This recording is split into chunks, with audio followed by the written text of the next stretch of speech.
오늘 저는 고린도전서 12장 1절에서 11절의 말씀을 가지고 성령의 은사를 사모하라는 제목을 통하여 하나님의 말씀을 증거하고자 합니다. 세상을 살아가는 사람들마다 재능이 서로 다릅니다.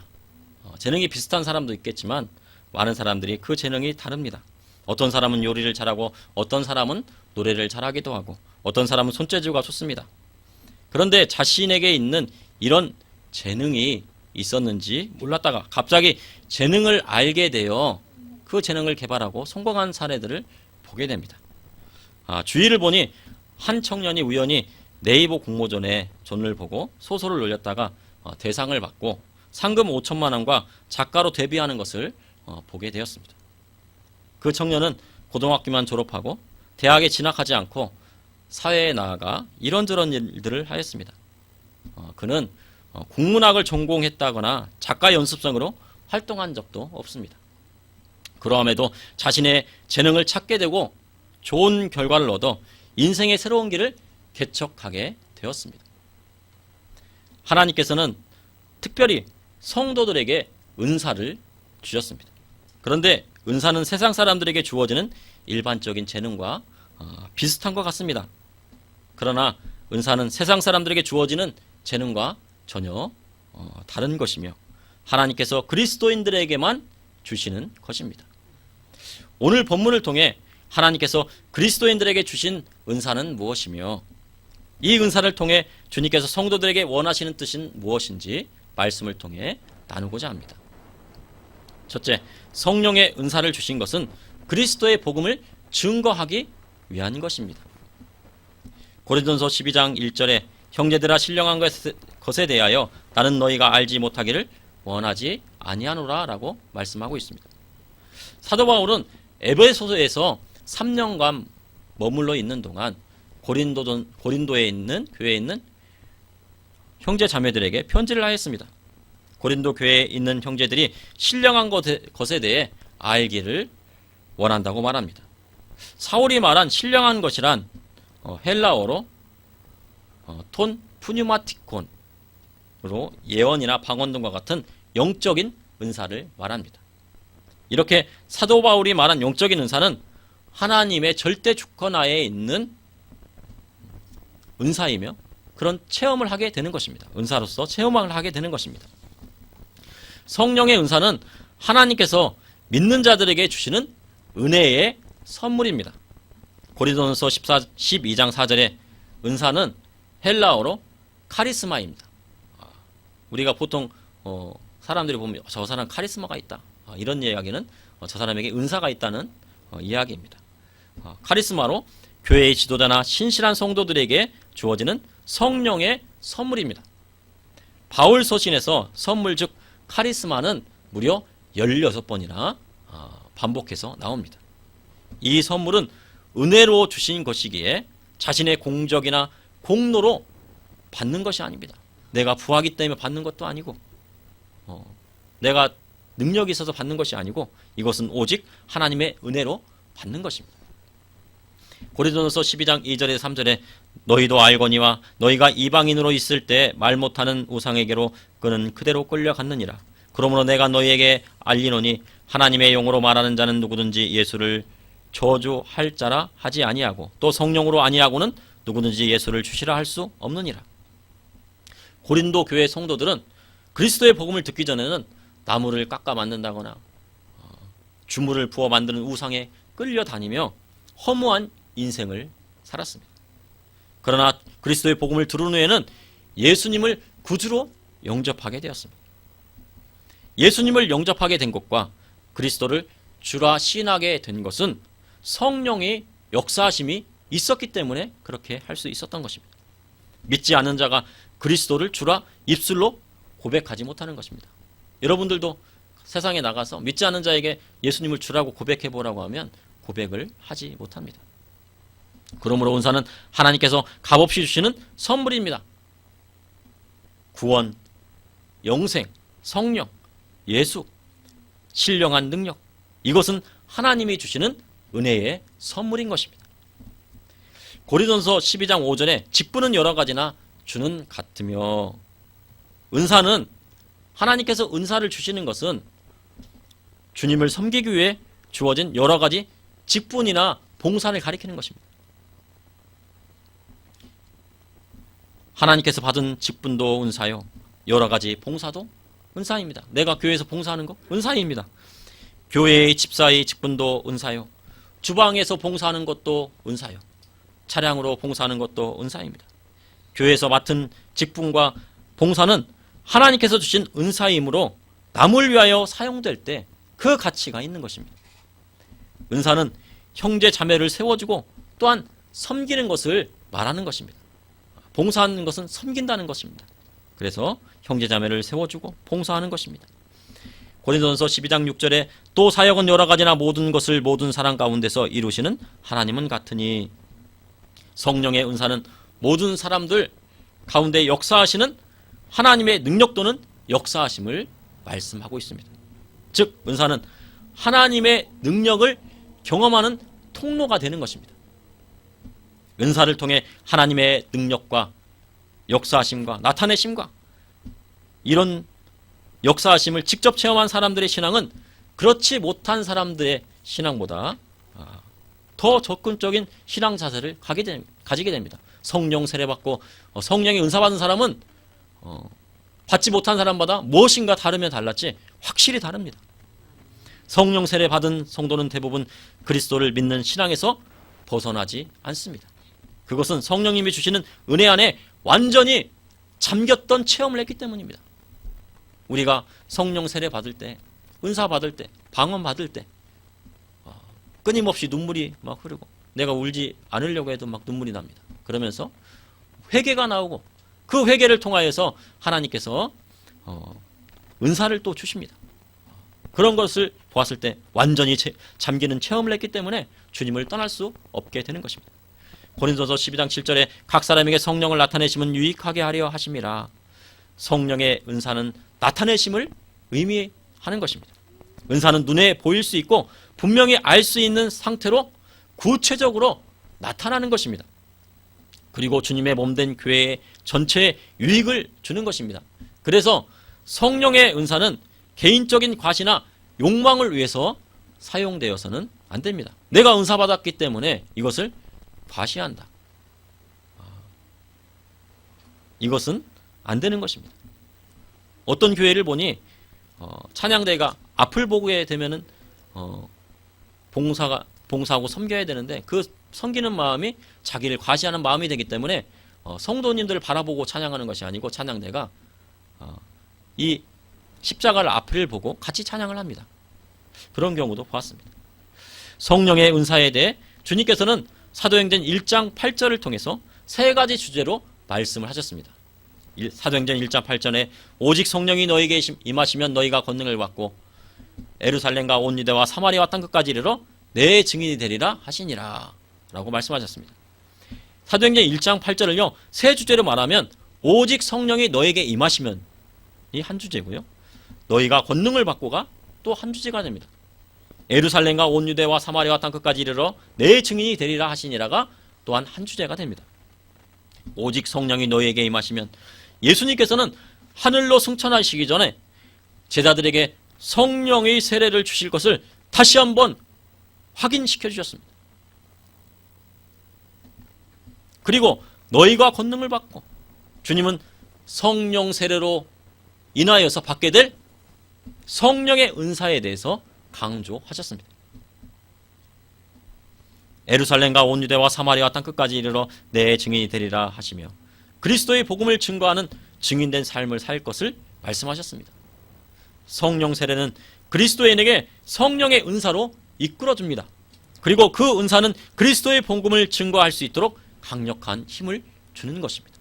그러므로 성령의 은사를 주신 목적은 그리스도의 복음을 온 세상에 전하는 선교적 사역을 위하여 주님께서 주신 것입니다. 둘째, 성령의 은사는 그리스도의 몸된 교회를 세우기 위함인 것입니다.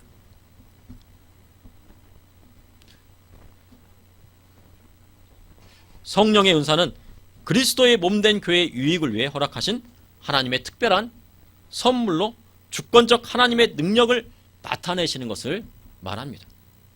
교회에는 다양한 은사를 통하여 사역의 기능들이 구분이 되어 있습니다.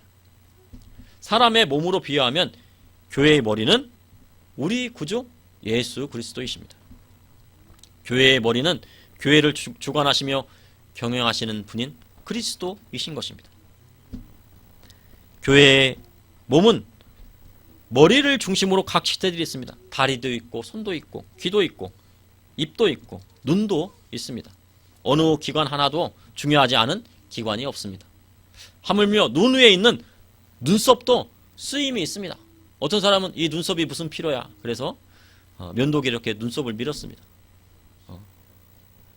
그리고 또 어떤 학생은 또 공부한다고 이 머리를 밀었는데 또 눈썹까지 밀었습니다. 이게 눈썹이 무슨 소용이야. 그러는데 눈썹이 없으면 땀이 흐르거나 비가 올 때 물이 그대로 흘러서요 곧바로 눈으로 들어가기 때문에 제대로 뜰 수가 없습니다. 교회도 마찬가지입니다. 성령의 은사는 교회의 모든 지체들이 연합하여 그리스도의 몸된 교회를 세워 나갈 때 꼭 필요한 것입니다. 어떤 성도는 필요 없고 어떤 지체는 필요 없고 어떤 성도는 우리 교회에 필요 없는 성도, 이것이 아닙니다. 모든 성도들이 다 연합하여야만이 교회가 비로소 완성되는 것입니다. 하나라도 빠지면 불편함이 있는 것입니다. 성령의 은사는 믿음의 분량대로 그리고 사랑의 실현으로 그리고 예수 그리스도를 의지하는 가운데 수행되는 것입니다. 그래서 교회에서는 은사의 활용이 필수적인 것입니다. 왜냐하면 성령께서 교회를 통해 각 지체에게 성령의 은사를 나누어 주셨기 때문입니다.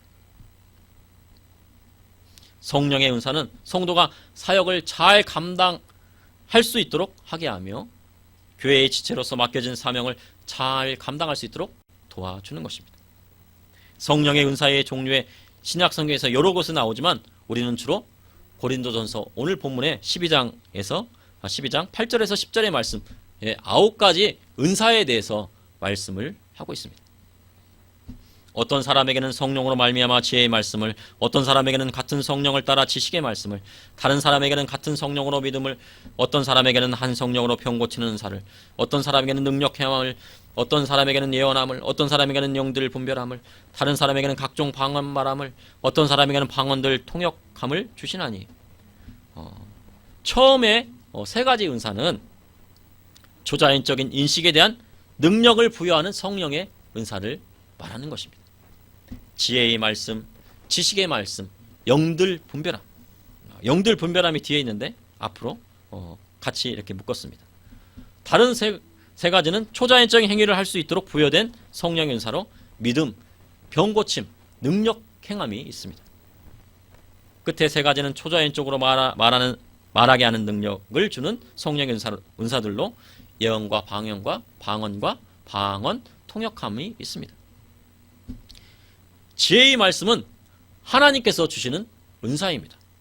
하나님께서 주시는 지혜는 세상의 지혜와 비교할 수 없는 것입니다.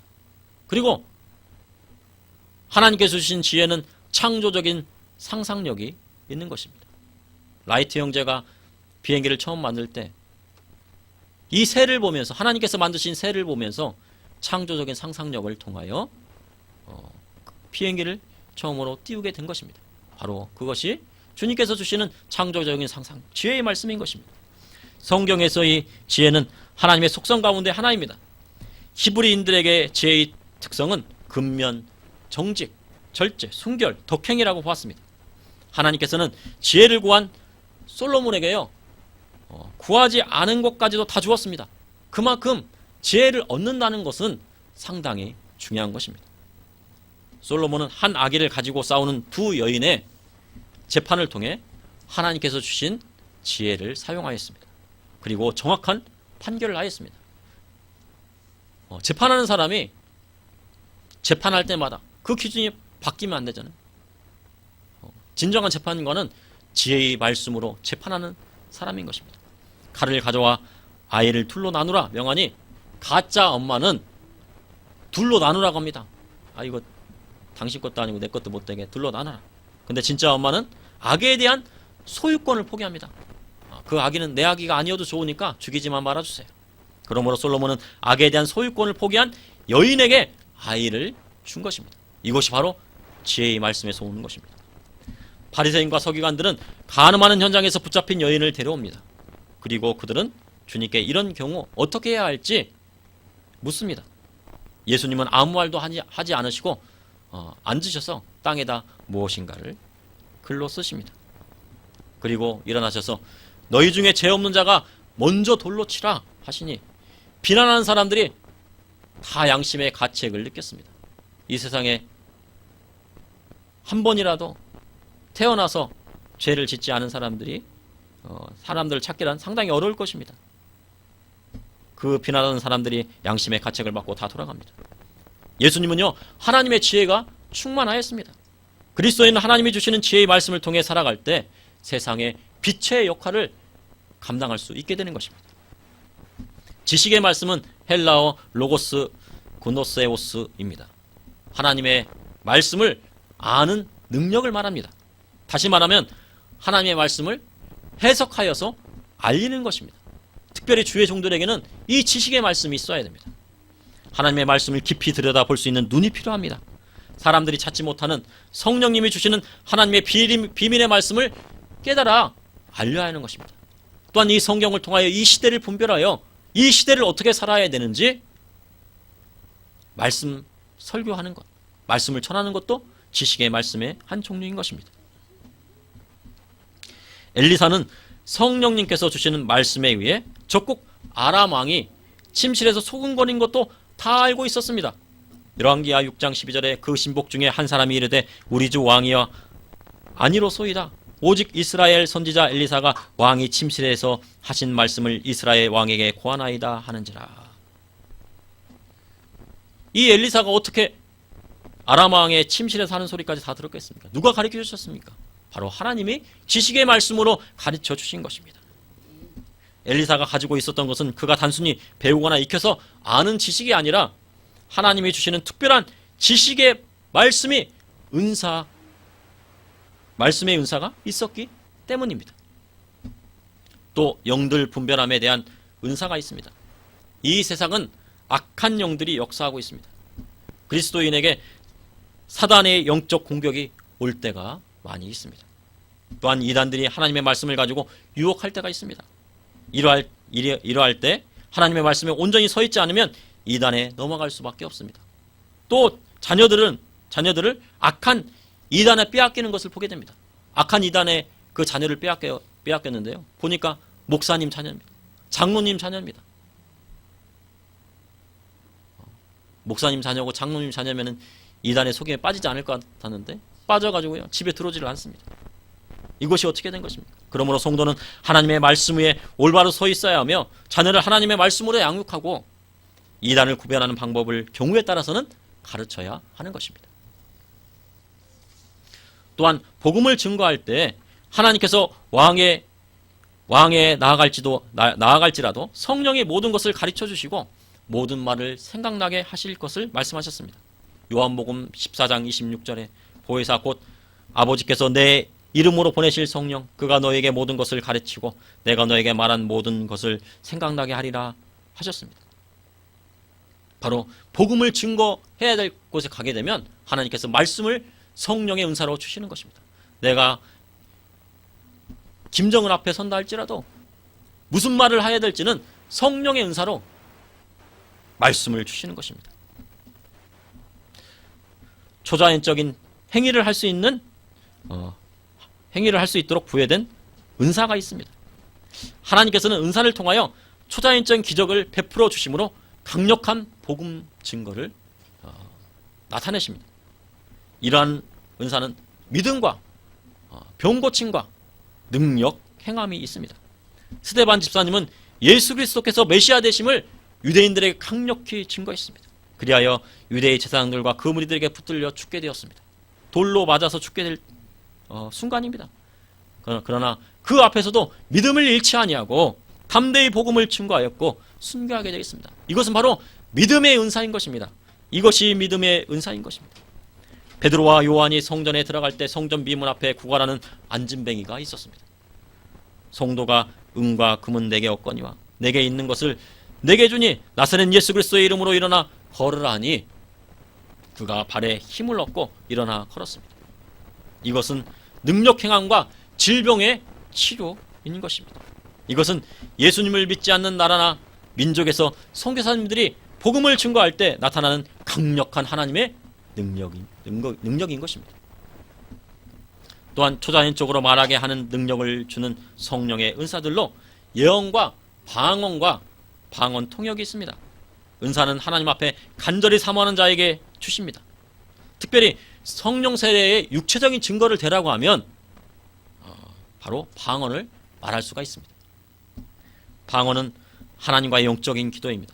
하나님과 1대1로 소통하고 교제하는 것입니다. 보통 방언으로 2시간 이상 기도하면 성령의 임재하심을 느끼게 되고 또한 성령의 교통하심을 느끼게 되는 것입니다. 그래서 보통 하나님께 쓰임받는 주의 종들은 2시간 이상 기도해야 한다고 말씀하고 있습니다.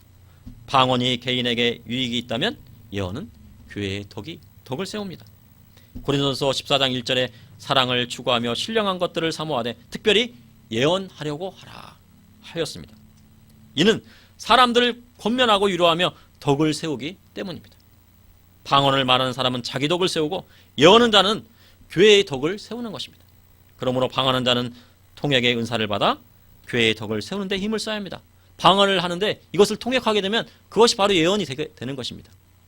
저도 제가 교통사고를 당해서 그 소송을 하고 있었는데 그것이 이렇게 잘 해결이 되지 않았습니다. 그래서 병원비도 못 받고 막 그랬는데 마음이 상해서 이렇게 기도를 하고 있는데 우리 목사님이 기도하는 중에 저에게 손을 얹고 기도를 해주시더라고요. 그러면서 처음 몇 번 만나지 못한 목사님인데 기도를 하면서 그런 겁니다. 마음에 근심이 있다고. 그래서 저는 말을 하지 않았습니다. 근심이 있는데 그 문제에 대해서 하나님께서 알고 계시고 그 문제를 꼭 해결해 주실 거라고 그렇게 말씀을 하시더라고요. 그런데 그 말씀이 해결이 되든 안 되었든 간에 그 말씀이 위로가 되더라고요. 마음이 위로가 되고 마음속에 평안이 왔습니다. 그런데요, 나중에 한 1년 지난 다음에요, 그 문제가 완벽하게 해결이 됐습니다. 그 말씀이 바로 예언의 말씀인 것입니다. 예언을 통해서 우리 형제들과 성도들을 세워주고 위로해주고 덕을 세워주는 것입니다. 그러나 잘못된 예언과 방언 통역이 있습니다. 하나님의 말씀에서 벗어나는 것은 잘못된 것입니다. 예언을 통해 다른 성도들을 그리스도 안에서 세워지지 못하고 다툼을 일으키고 싸우게 하는 것은 성령의 역사하심이 아닙니다. 그러므로 분별을 해야 합니다. 또한 예언과 방언 통역은 절제가 필요합니다. 공예배에서 아무 때나 설교 말씀을 전하고 있는데 방언이 나온다고 하면, 기도하는데 방언이 나온다고 하면 절제해야 하는 것입니다. 그러므로 주의 종은 분별하여 교회 안에서 질서를 지켜 은사를 사용하도록 인도해야 합니다. 이러한 성령의 은사는 그리스도의 몸된 교회를 세우는 데 있습니다. 그리고 그리스도 예수 안에 있는 형제 자매들을 권면하고 위로하고 세워 그리스도의 장성한 분량까지 이끄는 데 있습니다. 셋째, 성령의 은사는 성도로 성령의 열매를 맺게 하고 하나님의 영광을 온 땅에 나타내기 위함입니다. 성령의 은사를 사모해야 하는 이유는 성경에서 은사의 중요성을 가르쳐 주셨기 때문입니다. 그리고 이 성령의 은사를 통해 하나님의 진리가 드러나 보이기 때문입니다. 또한 은사는 활용이 가능하고 실제적으로 나타나기 때문입니다. 은사는 계속 활동하지 않으면 소멸되고 맙니다. 방언도 사용하지 않으면 사라지거나 소멸되고 맙니다. 그러나 계속 사용하면 영적으로 깨끗해지고 방언도 언어처럼 아름다운 언어로 변하게 되는 것입니다. 계속 방언하게 되면 아름다운 언어가 됩니다. 예수님과 사도들은 성령의 은사를 적극적으로 사용하셨습니다.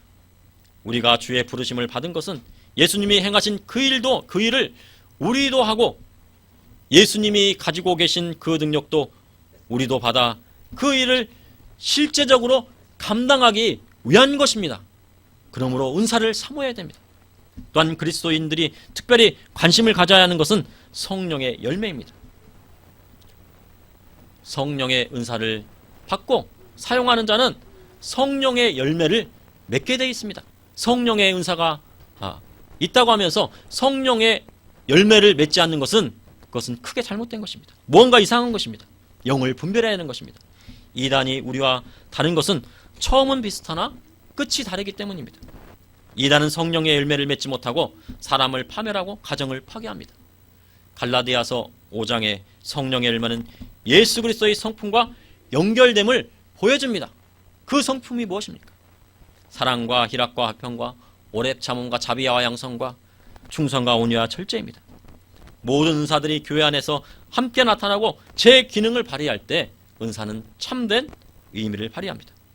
성령의 은사를 받은 자는 성령의 열매로 반드시 나타나야 합니다. 이를 통하여 예수 그리스도의 이름이 세상 가운데 높임을 받고 하나님께서 영광 받으시는 것입니다. 그러므로 성령의 은사는 성도로 성령의 열매를 맺게 하고 하나님의 영광을 온 땅에 나타내기 위함입니다.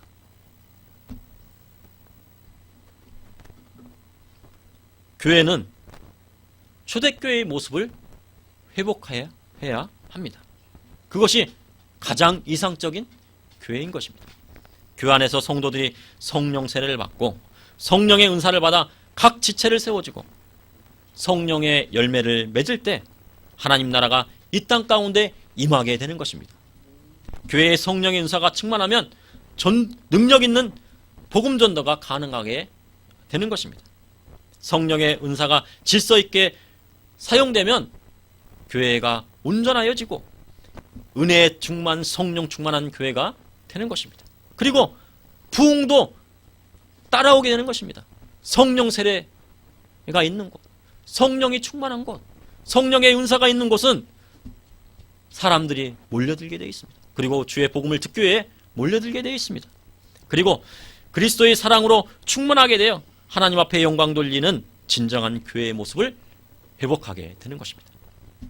그러므로 성도는 성령의 은사로 충만하여 예수 그리스도께서 우리에게 주신 사명을 감당하며 교회를 세워나가고 지체를 세워나가야 하는 것입니다. 그것이 이 땅 가운데 하나님 나라 곧 천국을 이루고 사는 하나님의 뜻인 것입니다.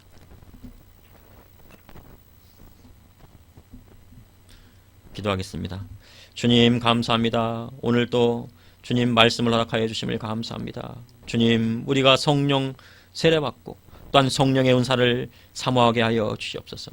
그리하여서 그리스도와 연합하고 성령님과 연합하고 우리 하나님 아버지와 연합하여 주님의 몸된 교회를 세우고 또한 세상 끝까지 땅 끝까지 이르러 주님의 증인이 되게 하여 주시옵소서. 주님 이 약한 세대, 주님 이 또한 어려운 이 세대 가운데 주님 성령의 은사를 통하여 세상을 분별하고 하나님의 참된 복음을 증거하고 주님의 진리의 말씀을 따라가게 하여 주시옵소서. 오늘 예배에 참석한 모든 성도님들 하나님의 놀라운 은혜로 지혜의 말씀, 지식의 말씀으로 함께하여 주시고 주님의 성령의 은사들로 함께하여 주셔서 지체들을 온전히 세우고 또한 그 마음 가운데서 성령의 충만함이 넘쳐나게 흘러 생수의 강이 넘쳐 흘러 다른 모든 사람들에게도 하나님의 복음을 주의 복음을 증거할 수 있도록 인도하여 주시옵소서. 예수님의 이름으로 기도합나이다. 아멘.